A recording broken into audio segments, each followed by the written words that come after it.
সাথী পাহাড়ে বসবাস করত। সুজয় কাজের সূত্রে পাহাড়ে গিয়ে সাথীকে পছন্দ করে বিয়ে করে নিজের সঙ্গে শহরে নিয়ে আসে। পাহাড়ে বসবাস করার ফলে সাথী ছোটবেলা থেকে মোমো খেয়ে বড় হয়, তাই মোমো ছাড়া সে আর কোনো খাবারই চেনে না। কিন্তু সবসময় এই মোমো খাওয়ার ফলে অসুবিধার সৃষ্টি হয় তার শ্বশুর বাড়িতে। সাথীর শ্বশুর বাড়ির লোকজন আদ্যপান্ত বাঙালি ছিল, তারা সবসময় মাছ মাংস এবং ভাত খায়। কিন্তু নতুন শ্বশুর বাড়িতে এসে সাথী মোমো ছাড়া কিছুই খেতে চায় না।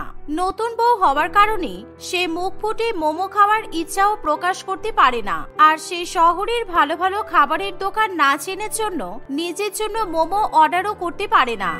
কতদিন পাহাড়ের মোমো খাইনি, আমার পাহাড়ের কথা খুব মনে পড়ছে। আমি এরকম আর ডাল ভাত মাছ মাংস খেতে পারছি না। বিয়ের আগে সবসময় শুধু মোমো খেয়ে এসেছি, আর এখন শহরে ছেলেকে বিয়ে করে খাওয়া দাওয়ার ভীষণ কষ্ট হচ্ছে। এখানে কোনো দোকানে ভালো মোমো পাওয়া যায় না। এখানে কোন দোকানে ভালো মোমো পাওয়া যায় আমি তাও তো জানি না। সাথীর নিজের ঘরে বসে বসে এইসব কথা ভাবছিল। সেই সময় তার বর সেখানে আসে। সুজয় তার বউয়ের মন মরা দেখে বলে, আমি জানি সাথী, তুমি বরাবর পাহাড়ে থেকে এসেছো, তাই শহুরে পরিবেশে থাকতে তোমার খুবই অসুবিধা হচ্ছে। কিন্তু তুমি মন খারাপ করো না, ধীরে ধীরে তোমার সব অভ্যাস হয়ে যাবে। সুজয়, আমার না ভীষণ পাহাড়ি ধরনের মোমো খেতে ইচ্ছা করছে, কিন্তু তোমরা সবসময় এরকম ডাল ভাত মাছ মাংস খাও, তাই আমার মোমো খাওয়ার ইচ্ছার কথা আমি কাউকে বলতেও পারি না। আজকে প্লিজ অফিস থেকে আসার সময় তুমি আমার জন্য মোমো নিয়ে এসো। ও, এই সামান্য ব্যাপারের জন্য তোমার মন খারাপ? ঠিক আছে, আমার অফিসের পাশে একটা খুব বড় মোমোর দোকান আছে, আমি তোমার জন্য ভালো মোমো নিয়ে আসবো, কেমন? সুজয়ের এই কথা শুনে সাথী খুবই খুশি হয়। শহরে সে প্রথমবার মোমো খেতে পারবে, এই বিষয়ে ভেবেই তার উত্তেজনার কোনো শেষ থাকে না। সে সারাদিন কিছু না খেয়ে রাত্রিবেলা ভালো করে গরম গরম মোমো খাওয়ার অপেক্ষা করতে থাকে। সুজয়কে হাতে খাবারের প্লাস্টিক নিয়ে বাড়ি ফিরতে দেখে সাথী খুবই খুশি হয়। থ্যাংক ইউ সুজয়, তুমি আমার জন্য মোমো নিয়ে এসেছো, আমি খুব খুশি হয়েছি। কতদিন ঝাল ঝাল লাল চাটনি আর গ্রিন চাটনি দিয়ে মোমো খাইনি। দাও, তাড়াতাড়ি করে আমাকে মোমোর প্যাকেটগুলো দাও তো। সাথী, তুমি কিছু মনে করো না, আজকে আমার অফিসের পাশের মোমোর দোকানটা খোলেনি, রাত হয়ে যাবে, চারিদিকে সব খাবারের দোকানে বন্ধ ছিল, তাই আমি অনেক কষ্ট করে তোমার জন্য একটা দোকান থেকে গরম গরম বিরিয়ানি এনেছি। তুমি আজকে বিরিয়ানি খাও, তোমাকে পরের দিন মোমো কিনে এনে খাওয়াবো, কেমন? সুজয়ের হাতে মোমোর পরিবর্তে বিরিয়ানির প্যাকেট দেখে সাথী ভীষণ পরিমাণে রেগে যায়। সে কিছু না খেয়ে শুয়ে পড়ে। পাহাড়ি এলাকার সাথী শহরে এসে বাড়ি থেকে বাইরে বেরোয় না, তাই তার মোমো খাওয়াও হয় না।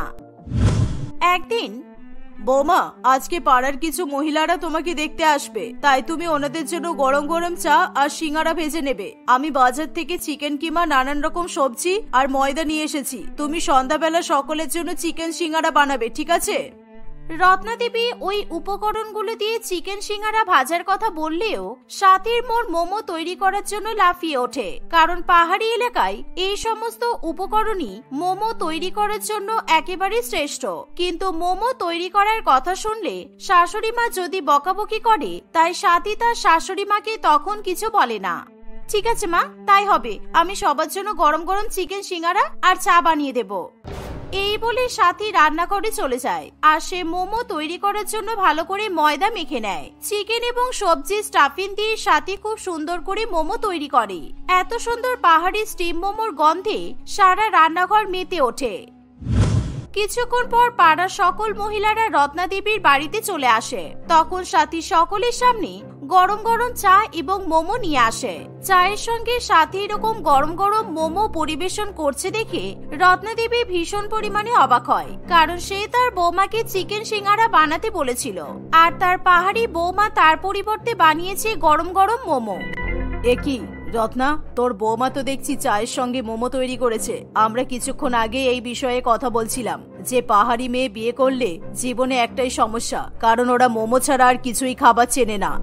কি ব্যাপার বৌমা, তোমাকে আমি চিকেন সিঙ্গারা বানাতে বলেছিলাম আর তুমি মোমো বানিয়েছো? আমরা কেউ মোমো খেতে পছন্দ করি না, আর এরকম দুধ চায়ের সঙ্গে মোমো খেলে শরীর খারাপ করবে তো। এইসব কি কথা বলছেন আপনি? বিয়ের আগে আমি যখন পাহাড়ে বসবাস করতাম তখন তো সবসময় গরম গরম দুধ চায়ের সঙ্গে চিকেন মোমো খেয়েছি, কিন্তু আমার তো কখনো শরীর খারাপ করেনি। তাই আপনারাও আজকে চিকেন মোমো খেয়ে দেখুন, আপনাদেরও নিশ্চয়ই ভালো লাগবে। পাহাড়ের ব্যাপারটা আর শহরের ব্যাপারটা সম্পূর্ণ আলাদা। এভাবেই রত্না দেবীর বন্ধুরা সাথীর বানানো স্টিম চিকেন মোমো খেতে চায় না। এতগুলো মোমো নষ্ট হবে ভেবে সাথীর মন খারাপ হয়ে যায়। আর বিয়ের পর এতদিন হয়ে গেল যে সে মোমো স্পর্শ পর্যন্ত করতে পারেনি। তাই সাথী আর মোমোর প্রতি নিজের ভালোবাসা সামলে রাখতে পারে না। সে সকলের সামনে বেশি বেশি করে চিকেন স্টিম মোমো খাওয়া শুরু করে দেয়। তাকে এভাবে পাগলের মতো মোমো খেতে দেখে রত্না দেবী ভীষণ পরিমাণে লজ্জায় পড়ে। এ বাবা, এই নতুন বৌমা দেখছি পুরোপুরি মোমো পাগল। রত্না, তুই বরং একটা কাজ কর, তোর ছেলেকে বল এই পাহাড়ি বৌমাকে নিয়ে পাহাড়ে চলে যেতে। পাহাড়ে গিয়ে এই পাগল বৌমা বেশি বেশি করে মোমো খাবে। এভাবে সকলে মিলে সাথীর মোমো পাগলামি দেখে ভীষণ পরিমাণে তামাশা করতে থাকে। তাই রত্না দেবী সাথীর উপর খুবই রেগে যায়। কিন্তু এতে সাথীর কোনো দোষ থাকে না। বাঙালিরা যেমন ছোটবেলা থেকে ডাল ভাত খেয়ে বড় হয়েছে, আর ঠিক তেমনি পাহাড়ি মেয়ে সাথী ছোটবেলা থেকে মোমো খেয়ে খেয়ে বড় হয়। কিন্তু শহরে বিয়ে করে আসার পর থেকে সাথীর খাবার দাবার পছন্দ অপছন্দের বিষয় কেউ কোনোদিনও খেয়াল রাখে না। এমনকি তার স্বামীও প্রত্যেকদিন মোমো কিনে নিয়ে এসে খাওয়াবে বলেও সাথীকে মোমো কিনে খাওয়াতে ভুলে যায়। এসব কারণবশত সাথী সকলের সামনে পাগলের মতো চিকেন মোমো খেতে থাকে। দেখতে দেখতে কিছুদিন কাটে। মোমোর প্রতি সাথীর পাগলামি আরো বেড়ে যায়। একদিন, সুজয়, তুমি প্রত্যেকদিন বলছো যে অফিস থেকে ফেরার পথে আমাকে মোমো নিয়ে এসে খাওয়াবে, কিন্তু একদিনও তো মোমো নিয়ে আসছো না তুমি। আমি আর তোমার কোনো কথা শুনতে চাই না। তোমার এই মোমো খাওয়ার জন্য আমার মাকে পাড়ার মহিলাদের কাছে অনেক অপমান সহ্য করতে হয়েছে। আমি তোমাকে আর কখনোই মোমো কিনে এনে খাওয়াতে পারবো না বলে দিলাম।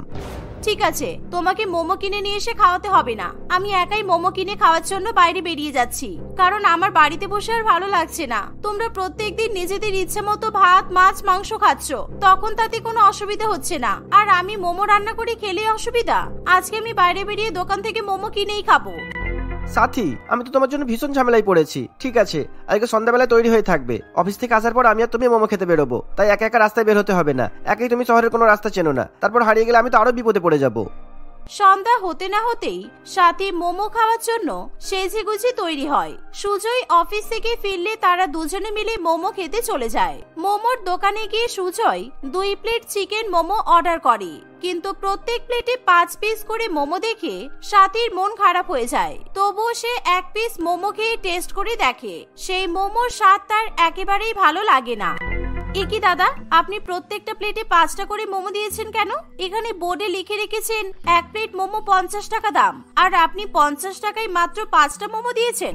হ্যাঁ, এখানকার প্রত্যেকটা দোকানেই 50 টাকায় 5টা করে মোমো বিক্রি করা হয়। আপনি বুঝেই শহরে নতুন, তাই না? তাই জন্যই মোমোর দাম আর কোয়ান্টিটির ব্যাপারে কিছুই জানেন না। ওই দেখুন না, আশেপাশে সবাই তো 50 টাকায় 5টা করেই মোমো খাচ্ছে। চুপ করুন, লোক ঠকাতে লজ্জা করে না? আমাদের পাহাড়ি এলাকায় 50 টাকায় 10টা করে মোমো পাওয়া যায়, আর সেই মোমোর স্বাদ আপনার দোকানের মোমোর স্বাদের থেকে অনেক ভালো। আপনার দোকানের মোমো তৈরি করার পদ্ধতি আমার একেবারে ভালো লাগলো না। প্রত্যেকটা মোমোতে কম করে চিকেন দিয়ে বেশি করে শাকসবজি ভরে দিচ্ছেন, তার উপর এত চড়া দামে মোমো বিক্রি করছেন। এই শুনুন, খেতে না হলে তাহলে বাড়ি চলে যান, কিন্তু এখানে দাঁড়িয়ে দাঁড়িয়ে আমার ব্যবসা নষ্ট করবেন না। পাহাড়ে 50 টাকায় 10 পিস করে মোমো দেওয়া হচ্ছে বলে কি আমি এখানেও সবাইকে 10 পিস করে মোমো খাওয়াবো নাকি? এভাবে সাথীর সঙ্গে মোমোওয়ালার ঝগড়া বেঁধে যায়। সুজয় চেষ্টা করলেও সেই ঝগড়া থামাতে পারে না। সাথী জোর করে মোমোওয়ালাকে দোকান থেকে বের করে নিজেই মোমো তৈরি করতে লেগে পড়ে। সাথী সেই মোমো সকলকে খাওয়ালে তারা সকলেই পাহাড়ি বৌমার হাতে তৈরি করা মোমোর ফ্যান হয়ে যায়। কি সাংঘাতিক বউরে বাবা, আমাকে আমার দোকান থেকে বার করে দিয়ে গ্রাহকদের নিজে মোমো তৈরি করে খাওয়াচ্ছে। আমি কিন্তু আপনার স্বামীর নামে পুলিশে কমপ্লেন করবো। এখনই আমার দোকান থেকে বেরিয়ে আসুন। সাথী প্লিজ, তুমি আমাকে আর অপমান করো না। তোমার জন্য আমার মান সম্মান কিছুই থাকলো না। একটা স্ট্রিট ফুডের দোকানে দাঁড়িয়ে মোমো তৈরি করছো, আর মোমোওয়ালার সাথে ঝগড়াও করছো। ছি ছি ছি। এই বলে সুজয় কোনো মতে তার স্ত্রীকে মোমোর দোকান থেকে বাড়িতে নিয়ে আসে। তারা বাড়িতে ফিরে আসার পর রত্নাদেবী সেই ঘটনা জানতে পারলে সুজয় এবং রত্নাদেবী দুজনে মিলে সাথীকে ভীষণ পরিমাণে বকাবকি করে। দোকানে উপস্থিত প্রত্যেক গ্রাহক আমার হাতের মোমো খেয়ে প্রশংসা করেছে। কোথায় সেই কথা তো তুমি একবারও বলছো না সুজয়, আর তখন থেকে বিনা কারণে আমাকে বকা দিয়েই যাচ্ছ।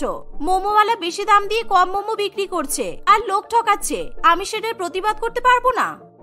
আর দয়া করে তোমাকে প্রতিবাদী সত্ত্বে হতে হবে না। কালকে আমার বস শান্তনু বাবুকে আমি আমার বাড়িতে ডিনারে ইনভাইট করেছি, সুতরাং ওনাকে তুমি নিজে রান্না করে খাইয়ে কিভাবে ইমপ্রেস করে আমার প্রমোশনে সাহায্য করবে সেই ব্যাপারে অন্তত চিন্তা করো। আমি ওনাকে অলরেডি বলে দিয়েছি আমার বউ ভীষণ ভালো রান্না করতে পারে, সুতরাং কালকে তুমি ভালো ভালো রান্না করে শান্তনু বাবুকে খাওয়াবে প্লিজ। এই বলে সুজয় ঘর থেকে বেরিয়ে যায়। পরের দিন সন্ধ্যাবেলা সকলে মিলে শান্তনুবাবুর আসার জন্য অপেক্ষা করে। সুজয় অফিস ফেরত নিজের বসকে নিয়ে বাড়িতে আসে। সে তার বসের সামনে নিজের বউয়ের হাতে রান্না করা খাবারের অনেক অনেক প্রশংসা করে। শান্তনুবাবুও সাথীর হাতে রান্না খাবে বলে অধীর আগ্রহে অপেক্ষা করে, কিন্তু আজকেও সাথী সেই একই জিনিস রান্না করে, আর তা হলো গরম গরম chicken momo, chicken fried momo এবং ভেজ স্টিম মোমো। এ কি সুজয়, তুমি আমাকে এত আপ্যায়ন করে বাড়িতে মোমো খাওয়ানোর জন্য নিয়ে এসেছো? আমি তো চাইলেই টাকা দিয়ে বাইরের দোকান থেকে মোমো কিনে খেতে পারতাম। আমার মনে হচ্ছে আজকে তোমার সাথে এখানে আসাই আমার উচিত হয়নি। আমি কোথায় কল্পনা করেছিলাম যে গরম গরম মটন কষা আর ভাত খাবো, আর তুমি আমাকে তোমার বউয়ের হাতে মোমো তৈরি করে খাওয়াচ্ছ। ডিসগাস্টিং। প্লিজ স্যার, রাগ করবেন না। আমি সাথীকে বারবার বলেছিলাম যে আপনার জন্য মটন কষা আর ভাত রান্না করতে, কিন্তু আমি আমার মোমো পাগল বউয়ের জন্য আমি তো জীবনে সুখ পাবো না দেখছি। সাথী, আজকে তোমার জন্য আমাকে কত কথা শুনতে হচ্ছে দেখেছো তো। স্যার, আমি মানছি আপনি বাইরে যে কোনো দোকান থেকে চাইলেই মোমো কিনে খেতে পারেন, কিন্তু একবার আমার হাতে রান্না করা মোমো খেয়ে দেখুন, আপনার নিশ্চয়ই ভালো লাগবে। আমি ছোটবেলা থেকে পাহাড়ে বড় হয়ে এসেছি, আর এই মোমোগুলোর মধ্যে একটা পাহাড়ি ব্যাপার আছে।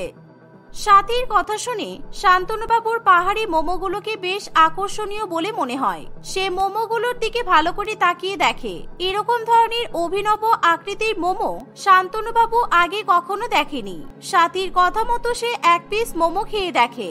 চিকেন মোমো একেবারে মাখনের মতো শান্তনুবাবুর মুখে মিলিয়ে যায়। শান্তনুবাবুর এরকম মোমো খেয়ে ভীষণ পরিমাণে ভালো লাগে। বাহ সুজয় বাহ, তোমার বউ তো দারুণ মোমো রান্না করেছে।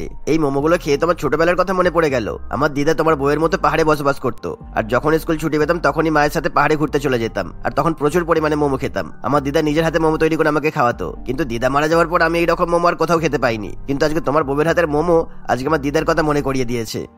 শান্তনুবাবুর এরকম কথা শুনে সুজয় তার বউয়ের প্রতি খুবই খুশি হয়। শুধু তাই নয়, সুজয়ের বস তার প্রমোশনও করে দেয়, আর এর পেছনে কারণ হয়ে দাঁড়ায় একমাত্র সাথীর হাতে তৈরি করা খুবই সুস্বাদু গরম গরম চিকেন স্টিম মোমো।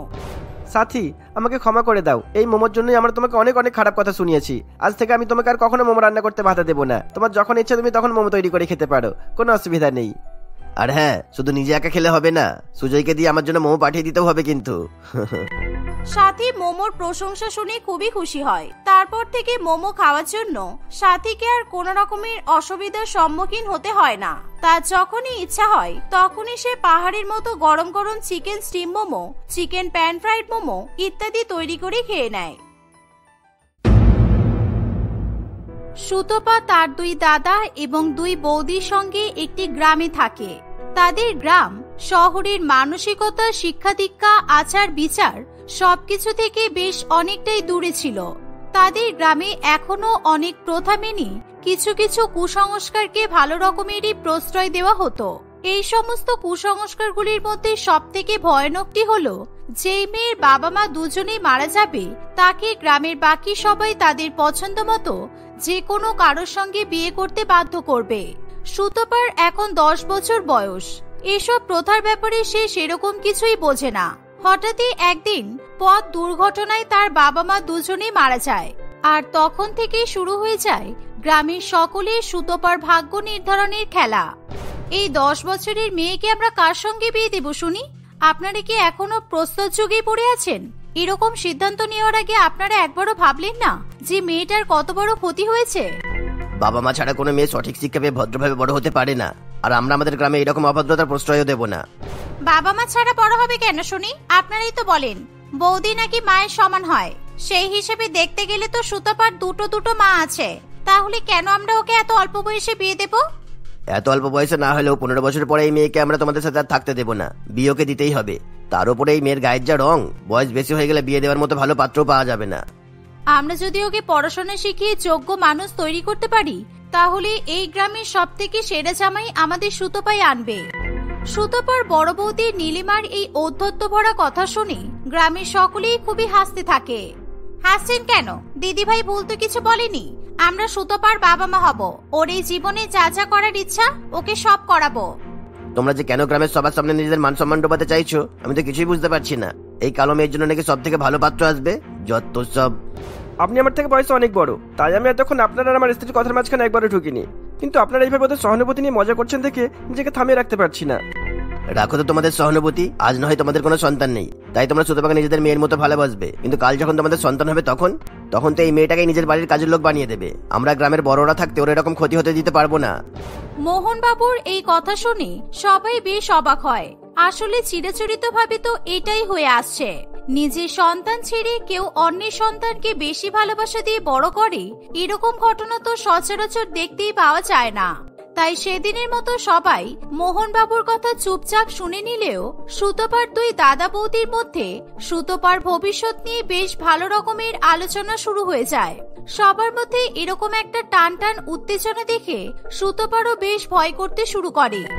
বৌদি ভাই, ওরা কি সত্যি সত্যি আমার বিয়ে দিয়ে দেবে? আমি বিয়ে করব না, আমার খুব ভয় করছে। তুমি আমাকে বাঁচাবে তো? কেউ তোর বিয়ে দেবে না, আমরা আছি তো। দরকার হলে আমরা এই গ্রাম থেকে অন্য কোথাও চলে যাব, কিন্তু তোর কোনো ক্ষতি হতে দেব না। আমার একটি বন্ধু ছিল না, পূর্ণিমা, ওর মা যখন আগের বছর মারা গেল তখন তো গ্রামের সবাই মিলে ওরও বিয়ে দিয়েছিল ওই পাশের গ্রামের একটা দাদুর সঙ্গে। পূর্ণিমা আর খেলতে আসে না, আর আমার সাথে লজেন্স কিনতেও চায় না। আমার বিয়ে হলে তো আমিও খেলতে পারবো না। এত চিন্তা করছিস কেন? আমরা আছি তো, আমরা সবকিছু সামলে নেব। সুরেশের কথা শুনে সুতপা সেখান থেকে চলে যায়।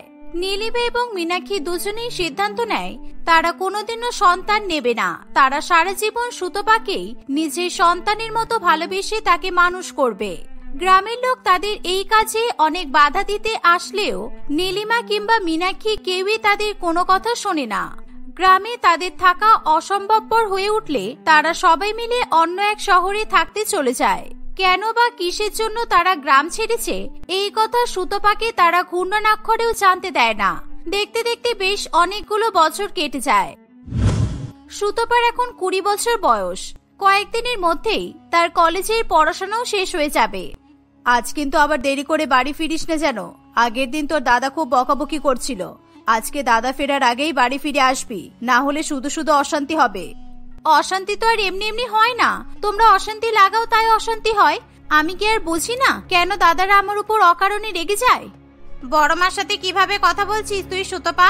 আমরা তোকে এতদিন ধরে এই শিক্ষা দিয়েছি, তুই এরকম করিস বলেই তো তোর দাদারা তোর উপর রেগে যায়। আমি না এখন অনেক বড় হয়ে গেছি, তাই আমার সামনে এই বড় মা ছোট মার নাটকটা করো না তো প্লিজ। আমার খুব বিরক্ত লাগে। আমাদেরকে মা বলে ডাকতে তোর বিরক্ত লাগে? এই কথাটাও তোর থেকে শুনতে হবে কোনোদিনও আশা করিনি। তোমাদের দুজনের জন্য আমাকে কত অপমান এতদিন ধরে সহ্য করতে হয়েছে সেটা তোমরা একবারও ভেবে দেখেছো? আমাদের জন্য তোকে অপমান সহ্য করতে হয়েছে, সেটা কিরকম ভাবে শুনি? তোমরা রাস্তাঘাটে যেখানে সেখানে এভাবে আমাকে মেয়ে মেয়ে বলে ডাকো, আর আমাকে সবাই ফর্সা মায়ের কালো মেয়ে বলে। আবার বলে তোমরা নাকি আমাকে দত্তক নিয়েছো।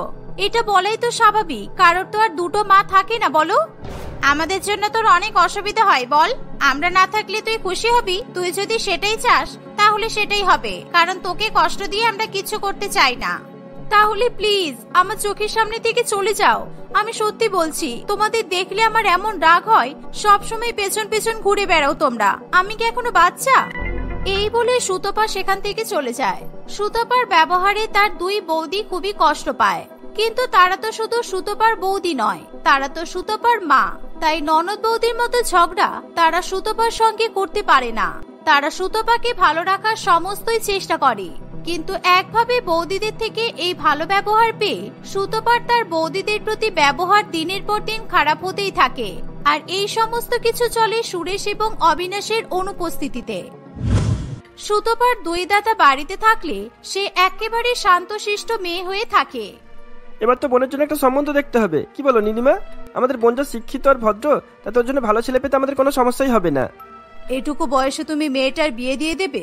ওকে আর একটু ভালো করে নিজের জীবনটা বাঁচতে দাও, তারপর না হয় আমরা সবাই মিলে সুতপার জন্য পাত্র খুঁজবো। তোমার হাতে সুতপার বিয়ের দায়িত্ব ছাড়লে আমার বোনের কোনোদিনই বিয়ে হবে না, সেটা আমি ভালো করেই বুঝে গেছি। সুরেশের এই কথা শুনে সুতপা সেখানে চলে আসে।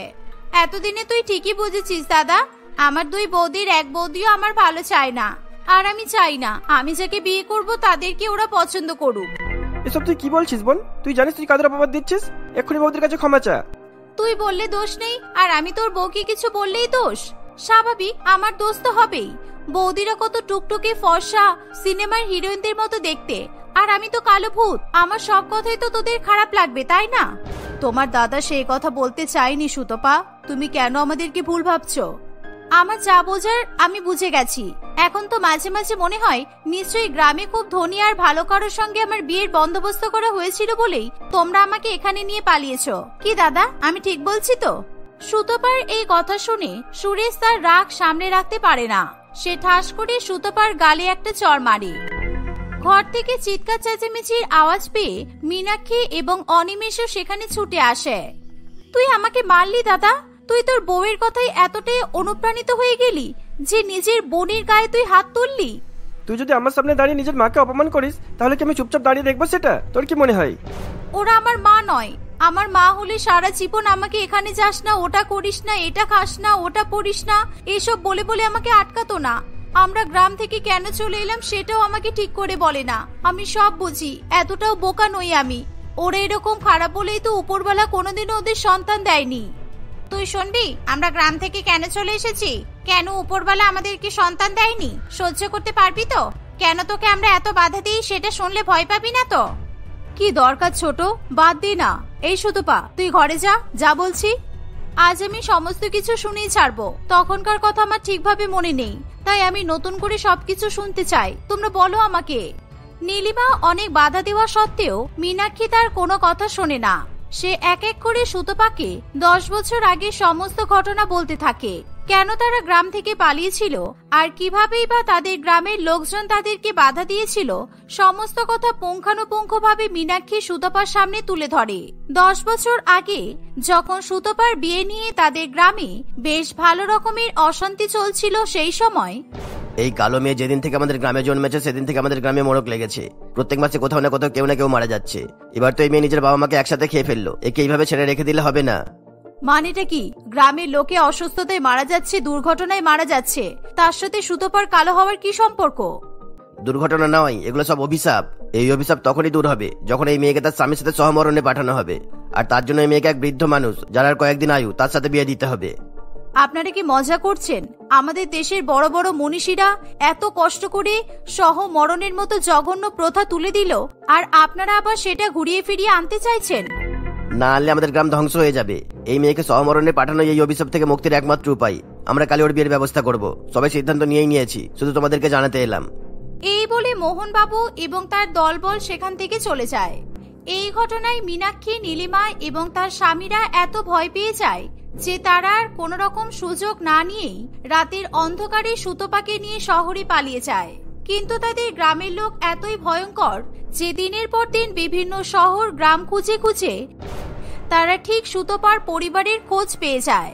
তারা সবসময় তকে তকে থাকে কোনোদিন তারা সুতপাকে নিয়ে গিয়ে তাদের বিয়ে দিয়ে সহমরণে পাঠাতে পারবে, যাতে তাদের গ্রামের অভিশাপ দূর হয়।